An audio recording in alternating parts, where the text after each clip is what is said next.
Morning, buenos dias. Thank you, Madam Mistress of Ceremony. It's with great joy, representing everyone here, that we say a pleasant good morning to our Secretary General, His Excellency, Mr. Werner Vargas. We are truly delighted that you have taken time out of your busy schedule to be with us. And I understand that this is the first time that we at SICA have had the honor of a Secretary General being with us.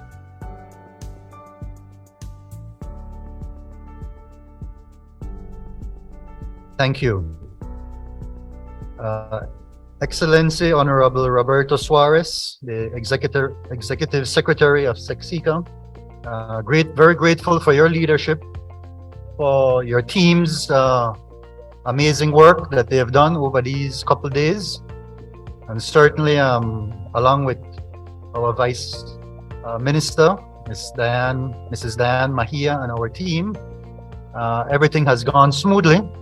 And when that occurs, you know it's because a lot of effort has been put in place for that to occur. So, Excellency Vargas, I want to start by commending and thanking these lovely people who have made great efforts to have these meetings a success.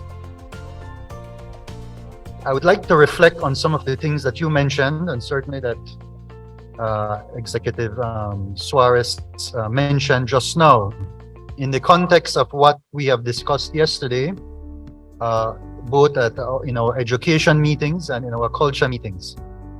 And of course, I want to de-emphasize the whole issue of the statements made to our good Executive Secretary with respect to culture not being as long-winded, as our education ministers.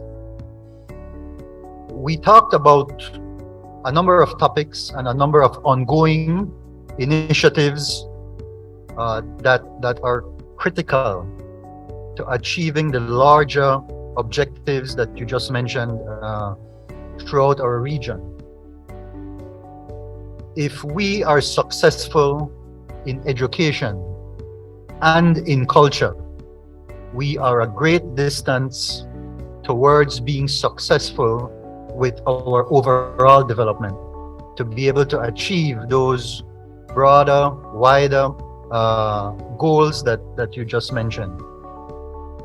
And so for all of us here in education and in culture, it is a matter of passion. It is a matter of urgency, as my own minister would say, that we engage in these efforts, because we know that the importance of education and culture. I will speak to some specifics. Our view on the broad scale is to achieve sustainable human development for our communities. Now, that term, sustainable human development, has two important components. A sustainable development that deals with the four pillars: the economy, the society, we have the environment, and we have institutional sustainability as well. These are critical, and the human development part has to do with us focusing on ensuring that all that we do is about the individual person being able to achieve their goals and their dreams wherever they may be.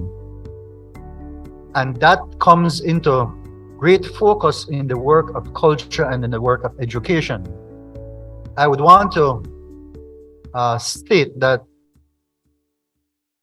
when compared to other functions of governments that we are a part of, it is in these two areas that we really reach to the essence of true development.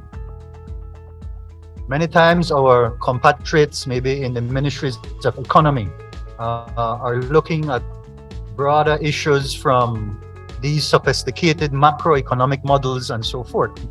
And I myself, having been trained as an economist, have often, in a kind way, criticized my colleagues that we might get into esoteric topics and forget that it's all about the individuals, all about the people that we must develop individually. So when we're talking about SDG 4, about quality education, we recognize that that entails many, many dimensions. And we have identified in the work of education those components that we believe are a priority, that we've been discussing yesterday and we've had in the past few years together. So the curriculum, for example, we spend quite a bit of time. This is the framework that our teachers use to be able to deliver knowledge, skills, and values to our children that together comprise competencies. And what we want is for our children to build these competencies. We have been in the past stuck with just dealing with knowledge transfer. And in that sense, we have been developing just one skill, which is the skill of memorization. Our children have been there and we are rewarding them for doing well on summative exams where they shine because they have the competency of memorization. And then we celebrate maybe 10% of them who pass these summative exams. And then how about the other 90% who have other skills that we have not touched on? And so now we start at that foundation to be able to broaden our work in terms now of developing skills, of developing the values that they need.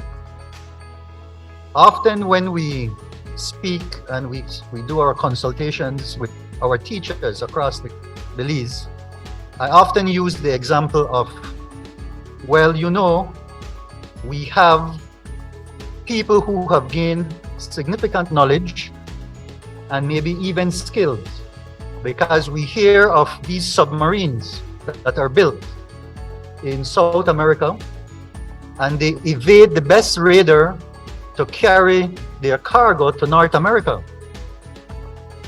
And they have gone to university, they have become very knowledgeable, and they have gained some skills, but that third component of competency is missing, the values.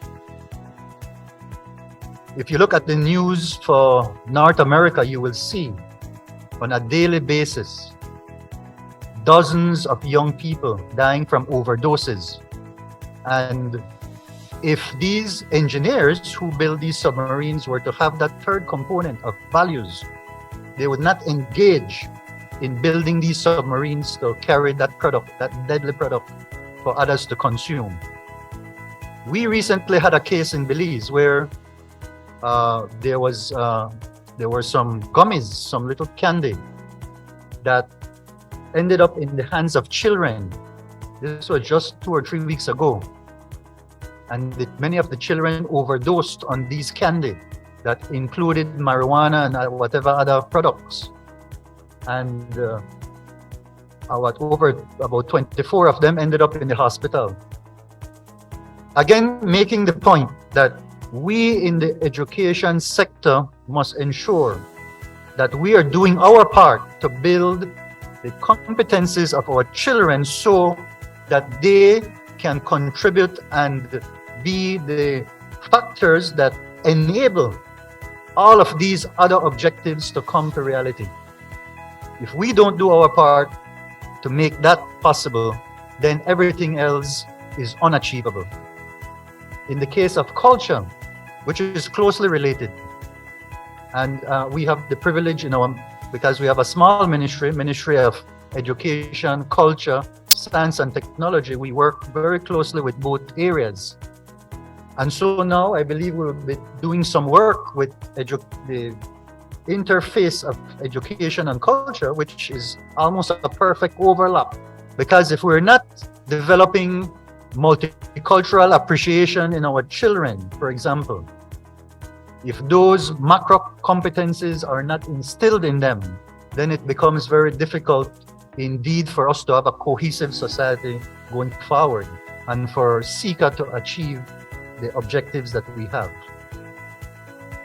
So I wanted to try to maybe make that connection of the important work that we're doing within culture and education to be able to achieve those grander, more important, wider objectives that we have as a region. I want to close my opening remarks by saying that we in Belize have been, and I know we will save some of this for the end of the program, but we will be taking a pass shortly to do a ceremonial handover to El Salvador, to our distinguished Excellency and friend, Minister Pineda. And for us, we have really soaked in all that we have been able to benefit as pro-tempore chair of this prestigious organization. And we want to see continuity of these very important initiatives that are on the table.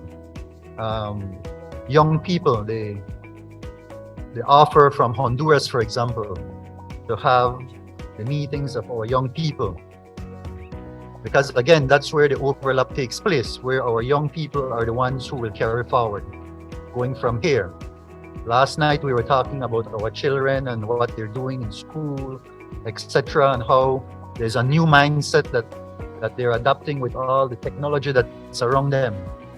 And so we ourselves, as we're phasing out and they're phasing in, must be able to try to understand where our young people are and serve them from their perspective going forward, rather than for us to try to superimpose upon them how we feel the world should go. And so I want to close with that, indeed, to say that we are very excited about the possibilities going forward. We know the potential. Being in Central America for us in Belize is natural. We do a lot more commerce with our neighbors, with Guatemala, with Mexico to our north, because it's obviously economical to do so.